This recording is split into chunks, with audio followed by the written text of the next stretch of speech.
Good afternoon, Max Brantley with the Arkansas Times on Wednesday, May the 23rd. Grab your hats, a lot of news to talk about today. First of all, it's election aftermath. Let's run through the top things real quickly. Asa Hutchinson discovered, much to his pleasure, that Republican primary voters perhaps aren't as crazy as he feared. He got 70% of the vote in his primary race against Jan Morgan. He'll face Jared Henderson and some other lesser candidates in the fall. Clark Tucker, the bright young state representative from Little Rock, easily won more than 56% of the vote in the 2nd District Congress primary over 3 other opponents. He'll go after Republican French Hill in the fall. Good news of a sort in the races I watched most closely last night. Dark money and partisan money tried to spend $2 million to buy 2 appellate court seats. They couldn't claim victory in either one last night, although they still have a chance at one of them. Arkansas Court of Appeals Judge Bart Verdin won his race for Court of Appeals. He'd been opposed by money spent by a Republican partisan group backed by corporate money out of Washington. Courtney Goodson, who was the target of almost $2 million in attack advertising in her race for re-election in the State Court of Appeals, led the ticket. She will be in a runoff, however, with David Sterling, who was the favored Republican opponent that the dark money forces want to elect. It's going to be a dirty summer, and we can expend millions more to be spent in an attempt to have special interest control seats on the Arkansas Supreme Court. In Benton County, interesting races. 3 sitting Republicans had to weather very close elections for re-election, and 2 of them faced probable runoffs. Janet Della Rose is ahead by only 3 votes. Dan Douglas is ahead by only 12 votes. There's something in the water in the Republican primary in Benton County.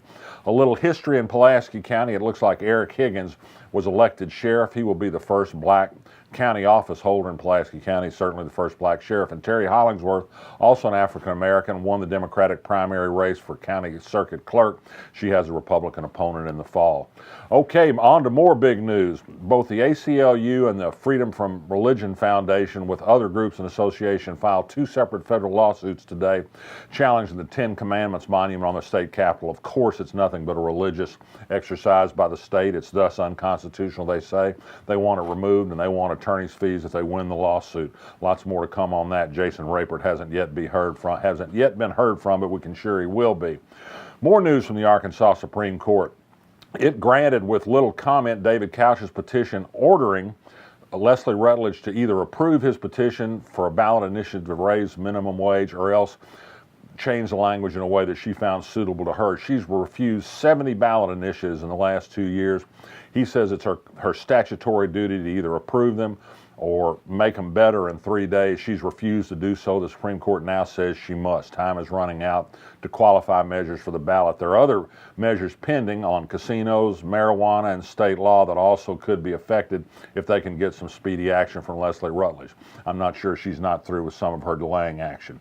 Well, late last night in Conway, about 11 o'clock, a Faulkner Circuit Court jury acquitted Dr. Robert Rook, a family practice physician, of 8 counts of sexual assault of patients. They found him not guilty. It was a jury of 7 women and 5 men. However, they were unable to reach a verdict on 8 other counts, so those could yet be retried, but he got a big victory on 8 of them last night. He testified in his own defense. Are you having trouble getting your state income tax return? We checked on a complaint from one taxpayer who's been waiting 7 weeks for her refund. The state says that there are some delays. It's because of new security procedures and vetting online filings particularly, and there is a helpline you can call if you think you're having a problem.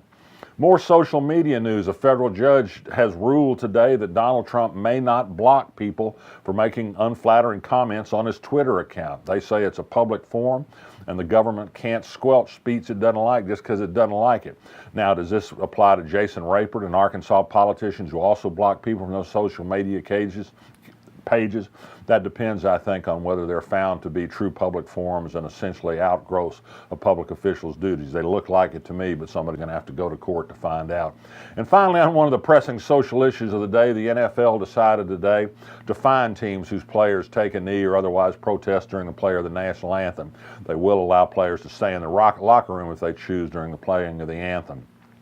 This compromise proposal won't satisfy anybody, I'm quite sure. Here's the good news about free speech.